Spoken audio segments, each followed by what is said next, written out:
အားလုံးပဲမင်္ဂလာပါ77 Sport ကနေပြန်လည်ကြိုဆိုလိုက်ပါတယ်ဒီနေ့မှာတော့ Rodrigo ရဲ့ခီးစဉ်အသစ်အားရွက်လင့်ကြည့်ခြင်းဆိုတဲ့ topic နဲ့ပတ်သက်ပြီးတော့ဆွေးနွေးသွားမှာပါအဲ့တော့ပြောပြပါအောင်ရှင်ဒါကျွန်တော် Man City နဲ့ပတ်သက်တဲ့ content တွေမှာလည်းကျွန်တော်ပြောခဲ့ပို့ရပေါ့နော် Rodrigo ကဒီအတင်းပြောင်းတော့မယ်ဆိုတဲ့သဘောတရားတွေရှိတယ်ပေါ့လေအဲ့တော့ Rodrigo အတင်းပြောင်းတဲ့အကြောင်းအရာလည်းအမှန်တကယ်ရှင်းပါတယ်အဲ့တော့ကြည့်တော့မရှုပ်ပါဘူးပေါ့နော်အဓိကတော့ Mbappe Vinicius Junior ဒါ power house တွေရများတယ်ပြီးလို့ရှိရင်တူထက်ပို့ပြီးတော့အရေးပေးခံရမယ်လူတွေများတယ်သူကဒါ Vinicius ရှိတော့ဆိုရင်သူဒုတိယပေါ့နော် Vinicius ပြီးလို့ရှိရင်သူဒီဒုတိယဒါနာမည်အကြီးဆုံးဖြစ်တယ်ဒီလိုမျိုးပုံစံမျိုးရှိတယ်ဆိုတော့သူပြီးတော့လေ Brazil အချင်းချင်းဆိုတော့အထာထားပေးလို့ရတယ်ဆိုတဲ့သဘောပေါ့လေအခုကျတော့ဒါ Bellingham ရောက်လာတယ် Bellingham ရောက်လာတော့လေသူ့နေရာမှာပျောက်သေးပါဘူးတကယ်တမ်းပြောမယ်ဆိုလို့ရှိရင် Bellingham ကပွင့်နေဆိုတော့လေဒါပေမဲ့နာမည်ကြီးမှုက Vinicius Junior Bellingham Rodrigo ဆိုပြီးတော့ဖြစ်သွားတယ်Mbappe ရောက်လာတော့သူ့နေရာမှာချက်ချင်းပျောက်သွားရဲဆိုတဲ့သဘောတရားမျိုးမှရှိတယ်သူဒီပွဲထုတ်ခွင့်ပုံမှန်မရတော့ဘူးပြီးလို့ရှိရင်တေးကြတဲ့ Real Madrid မှာဆက်ရှိနေမယ်ဆိုလို့ရှိရင်သူတို့ဆိုကြပါစို့ Champion ဖြစ်တယ်ပေါ့နော်ဒါပြောမယ်ဆိုလို့ရှိရင် Champion League ရတယ်ပြီးလို့ရှိရင် La Liga မှာ Champion ဖြစ်တယ်ဆိုကြပါစို့အစိုးဆုံး Triple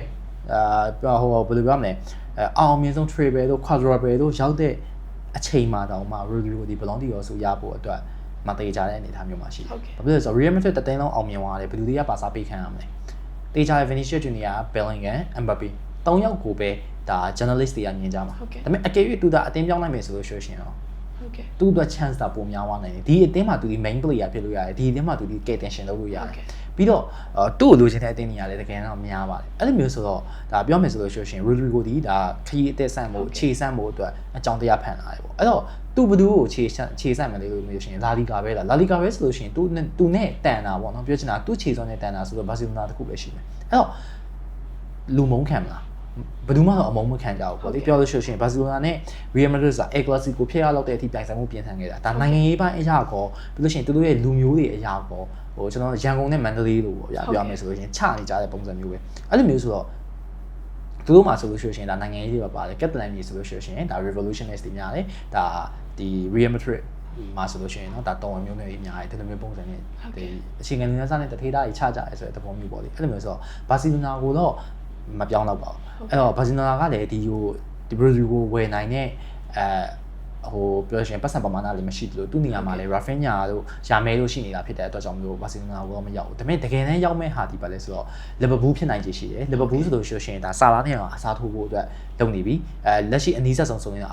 Arsenal ကဒါစာကာရှိနေတယ်ဆိုရင် Martinelli နေရာကြီးကကျွတ်နေတာလွတ်နေတာဆိုတဲ့သဘောမျိုးရှိတယ်အဲ့တော့ Rodrigo ရဲ့ natural position ကလည်း left wing ဖြစ်တဲ့အတွက်ကြောင့်မလို့ Rodrigo ဒီ Arsenal မှာတော်တော်လေးအခွင့်အရေးရနိုင်တယ်ပြီးလို့ရှိရင် Man City ကတော့တေချာပါလေဒါဒိုကူနေရာမှာအစားထိုးလို့ရတယ် Savio နေရာမှာအစားထိုးလို့ရတယ်အဲ့တော့ပြောချင်တာဒီပါလဲဆိုတော့ Rodrigo ကဘယ်ဟာပို့ပြီးတော့တင့်တော်တယ်ပေါ့ Rodrigo ကဘယ်ဟာပို့ပြီးတော့တင့်တော်လဲဆိုလို့ရှိရင်တော့ကျွန်တော်ကတော့အလွတ်ဆုံးဆိုလို့ရှိရင်တော့တေချာတယ်ဒါပြောမယ်ဆိုလို့ရှိရင် Arsenal ပဲ Arsenal မှာဆိုလို့ရှိရင်အလွတ်ဆုံးသွားလို့ရတယ်ပြောလို့ရှိရင် Saka နေရာမှာမထည့်ဘူးဆိုရင်တော့ left wing မှာ Martinelli နဲ့ရှင်လို့ရှိရင်လည်းသူပဲနေရာရမှာ Trossard နဲ့ရှင်လို့ရှိရင်လည်းသူပဲနေရာရမှာအဲ့တော့သူနေရာရဖို့ချိန်တည်နေတဲ့အရာတခုတိုးတော်ညာလည်းပဲ Arsenal ဒီ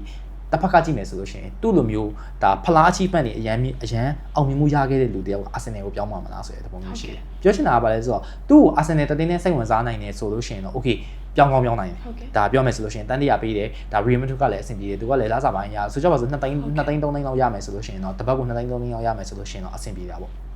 ဒါပေမဲ့သူ့ကိုလိုက်နေတဲ့အတင်းဒီ Liverpool ရှိတယ် Man City ရှိတယ်တချို့တော့ဒါ Premier League Club တွေကလည်းစိတ်ဝင်စားရဲဆိုပေမဲ့လို့ဒါလိုက်နိုင်တဲ့အရေးချင်းမျိုးမှတော့မရှိဘူးပေါ့လေအဲ့တော့ Premier League ထိပ်တန်း3သင်းကိုသူစိတ်ကြိုက်ရွေးချယ်နေလို့ရတဲ့အချိန်မှာကျွန်တော်ကအသင်းတော်ဆုံးဆိုလို့ရှိရင်တော့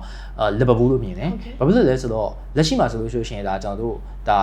Man City မှာဆိုလို့ရှိရင်ဒါတောင်ပန်ကစားသမားတွေအများများတယ်မာမော့ရှိတယ်ဒါဒိုကူမာမော့ရှိတယ်ပြီးလို့ရှိရင်တစ်ဖက်မှာဆိုလို့ရှိရင်လည်း Savio ရှိတယ်အဲ့လိုမျိုးဆိုတော့ဒါ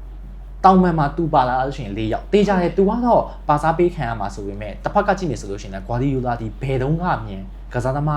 းတစ်ယောက်ကိုထည့်တုံးခဲ့လို့လေဟုတ်ကဲ့ဒါလည်းပြောမယ်ဆိုလို့ရှိရင်တရားဒီလုံးစာထည့်တုံးခဲ့လို့လေတစ်ဖက်မှာဆိုလို့ရှိရင်ကျွန်တော်တို့ဒါပျောက်နေတဲ့ Foden လည်းရှိသေးတယ်အဲ့တော့တောင်ပန်ကစားသမားက၄ယောက်သူရောက်လာရင်၅ယောက်အဲ့တော့ Foden ကတော့သူ့နေရာဖယ်ပေးချင်ပါမလားဒိုကူတို့ဘာလို့တော့တေးကြတယ်ကြော်လိုက်လို့ရတယ်ဆိုပေမဲ့လို့ rotation လှည့်တုံးတဲ့ Guardiola ဆိုလို့ရှိရင်တော့ကျွန်တော်ကတော့ Rodrigo နေရာမှာဆိုလို့ရှိရင်မပြောင်းဘူးပဲပြောမှာပေါ့လေဖလားအောင်မြင်မှုရဆိုလို့ရှိရင် Man City ဒီ Liverpool တက်ပို့ပြီးတော့ ကောင်းနိုင်ခြေရှိတယ်ဒါ possibility ပို့ပြီးတော့မြင်နေဆိုပေမဲ့တော့လူရမ်းများနေတယ်ဒါပေမဲ့တစ်ဖက်မှာဆိုလို့ရှိရင်တော့ကျွန်တော်တောင်ပိုင်းကစားသမားမှာဆိုလို့ရှိရင် Luis Diaz ပဲရှိတယ်စာလားကြီးလည်းအချိန်တန်လို့ရှိလို့ရှိရင်အစားထိုးခံရမယ်အဲ့တော့စာလားနေရာမှာဝင်ရမယ် legacy ကလည်းတူတက်ပို့ပြီးတော့ကြီးမားတယ်ဒါသူ challenge လုပ်ရှင်လို့ရှိရင်ပို့ပြီးတော့ challenge လုပ်လို့ရတယ်ဒါ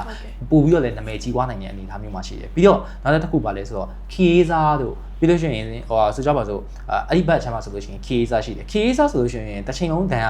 ရာပဲရနေကျွန်တော်တို့တစ်နှစ်လုံးမှမြင်ခဲ့ရတဲ့ပုံစံမျိုးမှမရှိဘူးအဲ့တော့သူ့တဲ့အခွင့်အရေးဒီ Liverpool မှာပို့ရှိတယ်ပြီးလို့ရှိရင် Arsenal မှာတော့ exactly ဒါပြောမယ်ဆိုလို့ရှိရင် 100% guarantee သူနေရာရဖို့အာမခံနိုင်နေဆိုရင်ဖလားအာမခံမှုကတော့ Liverpool မှာပုံများမယ်လို့ထင်တယ်အဲ့တော့ Rodrigo အတွက်ဆိုလို့ရှိရင် Liverpool ဒီတော်တော်လေးအဆင်ပြေမယ်တို့တော့ညာလည်းပဲနေရာရခြင်းမရခြင်းတွေကိုထိမတော့ဘူးဖလားရရေးပြီးလို့ရှိရင်သူ့ဘဝ